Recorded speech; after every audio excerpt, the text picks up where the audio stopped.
wabarakatuh. Perkenalkan, nama saya Rizky Putri Nanda dengan NPM 2320101055.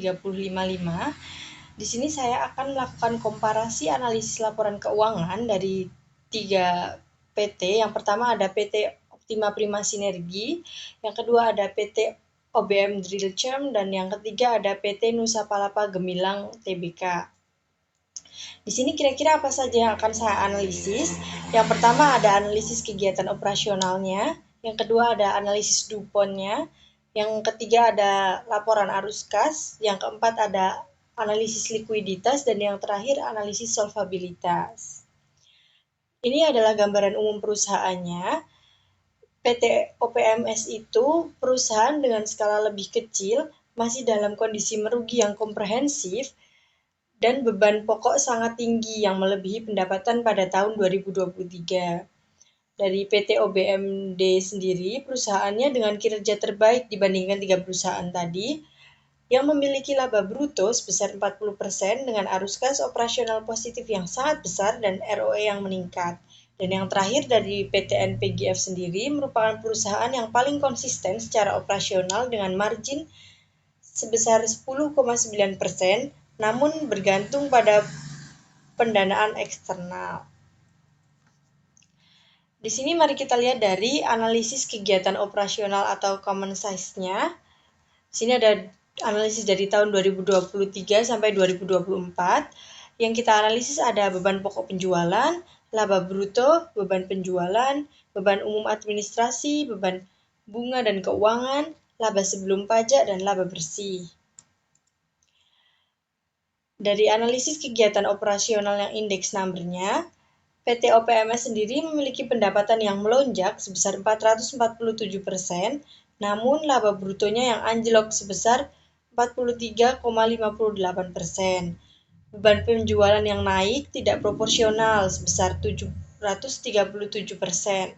Sedangkan PT OBMD sendiri tumbuh stabil. Beban pokoknya naik sebesar 108% seiring pendapatan, namun laba sebelum pajaknya menurun ke 80,88%.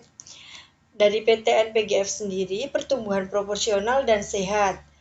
Laba brutonya 103,66%, namun laba sebelum pajaknya 102,78%. Di sini kita bisa lihat dari diagram batangnya. Di sini ada mulai dari pendapatan, beban pokoknya. Yang paling tinggi dari pendapatan adalah PT OPMS. Beban pokoknya juga paling tinggi OPMS, sedangkan laba bruto yang paling rendah adalah OPMS.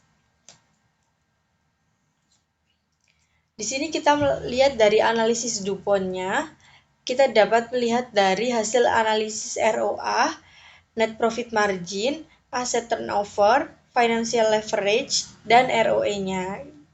Dari hasil ini, kita dapat simpulkan bahwa PT OBMD memiliki kinerja terbaik dengan ROE yang meningkat sebesar 22,19%, sedangkan PT NPGF anjlok dari 27,23% hingga ke 1,11% yang mengakibatkan ROA-nya hancur. Sedangkan PT OPMS yang masih tetap merugi dengan ROE minus sebesar minus 10,45% meskipun margin dan perputaran asetnya membaik. Kemudian kita analisis laporan arus kasnya dengan sumber dan penggunaannya. PT OPMS sendiri memiliki sumber kas dengan arus kas yang negatif, namun membaik dari negatif 10,30 miliar tahun 2023 meningkat ke negatif 2,72 miliar pada tahun 2024, yang didukung arus kas investasinya positif sebesar 5,01 miliar. Dengan penggunaan kasnya, pembelian aset tetap turun drastis sebesar 3,36 miliar pada tahun 2023 dan sejumlah 1,61 miliar tahun 2024, yaitu dari pembayaran liabilitas sewa. Sedangkan dari PT OBMD sendiri dengan sumber kas terkuat dari operasionalnya sebesar 35,72 triliun pada tahun 2023 dan 28,04 triliun pada tahun 2024, Ini menyatakan arus kas yang sangat sehat pada PT OBMD. Sedangkan penggunaan arus kasnya, dia tetap konsisten dengan alokasi sebesar 2,9 sampai 3,2 miliar setiap tahunnya untuk aset tetap dan pembayaran pinjaman bank yang besar. Yang terakhir ada PT NPGF sendiri dengan sumber kas defisit operasionalnya negatif 87,13 miliar pada tahun 2023 dan negatif 26,07 miliar pada tahun 2024. Pendanaannya dari utang bank melonjak ke 46,17 miliar. Sedangkan penggunaan kasnya dengan capex sebesar 31,16 miliar pada tahun 2023 dan 13,24 miliar pada tahun 2024 yang menunjukkan beban bunga dan kerugiannya tinggi. Selanjutnya, kita melakukan analisis laporan arus kasnya dari FCF dan rasionya.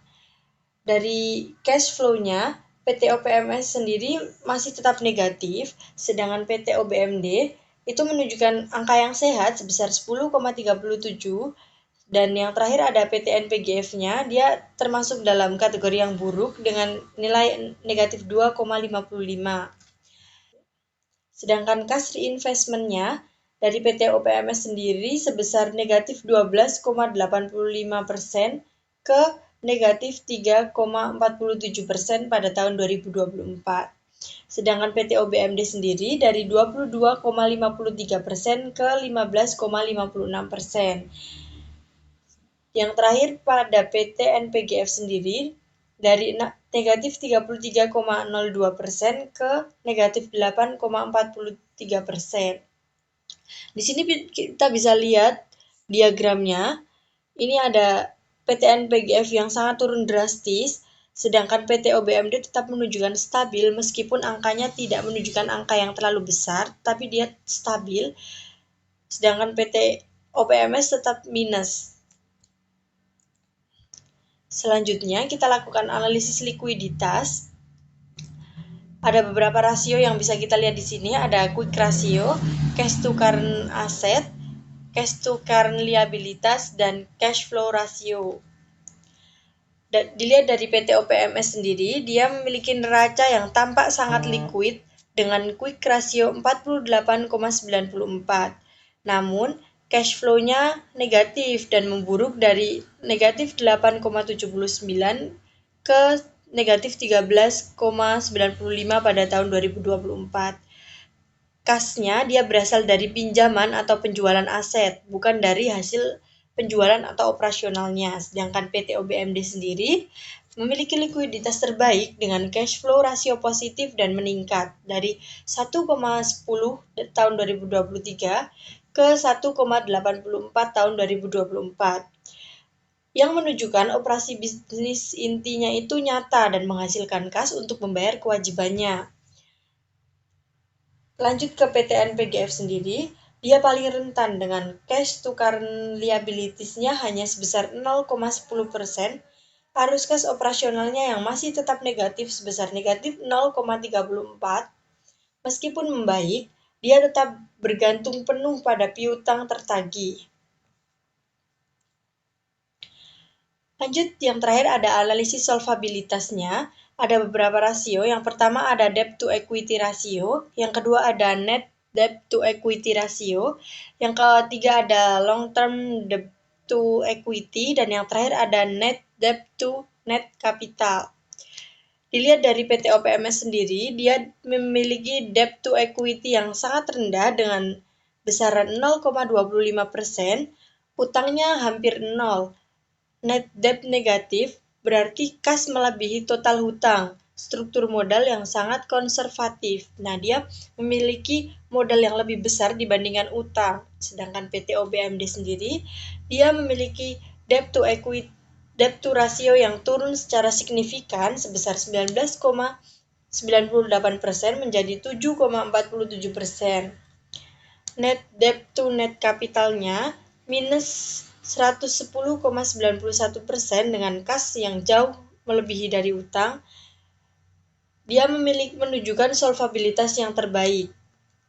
Sedangkan PT NPGF sendiri, dia memiliki debt to equity rasionya yang meningkat sebesar 16,02% ke 32,89%, yang artinya net debt-nya naik sebesar 15,51% ke 29,47%, yang memberi sinyal bahwa ketergantungan pada utang meningkat yang perlu diwaspadai oleh investor. Kesimpulannya, yang pertama dari kegiatan operasionalnya, PT NPGF yang paling konsisten dengan laba 10,9% yang mengartikan biayanya efisien, sedangkan PT OPMD memiliki laba bruto yang tinggi sebesar 40%, tetapi laba bersihnya tipis karena beban penjualannya tinggi. Sedangkan PT OPMS sendiri dia masih merugi komprehensif meskipun dia menunjukkan sinyal yang sedikit membaik. Kemudian yang kedua, dari analisis DuPont-nya, PT OBMD unggul dengan ROE meningkat sebesar 22,19%, sedangkan PT NPGF-nya malah anjlok drastis dengan ROE dari angka 27,23% ke 1,11%, yang mengakibatkan ROA-nya memburuk. PT OPMS butuh restrukturisasi besar-besaran dengan ROE yang minus 10,47%. Yang ketiga, kita analisis dari arus kasnya. PT OBMD adalah satu-satunya dengan arus kas operasi yang positif. PT OPMS dan PT NPGF dia masih selalu bergantung pada pendanaan eksternal dan memiliki free cash flow negatif. Jadi modal eksternalnya malah lebih kecil, modal internalnya lebih kecil daripada modal eksternal. Yang keempat, kita analisis likuiditas. PT OBMD yang paling sehat secara real, dengan PT OPMS yang tampak liquid secara statis namun tetap membahayakan karena kas dari luar operasionalnya atau dari pendanaan eksternalnya. Sedangkan PT NPGF sendiri yang paling rentan dalam jangka pendeknya. Dari analisis solvabilitasnya, PT OBMD memiliki nilai yang terbaik dengan net debt negatif pada tahun 2024, PT OPMS yang sangat konservatif, sedangkan PT NPGF perlu diwaspadai karena debt to equity rasionya meningkat dari 16% ke 33%, yang menandakan utang bank yang sangat membengkak. Sekian presentasi dari saya. Terima kasih. Wassalamualaikum warahmatullahi wabarakatuh.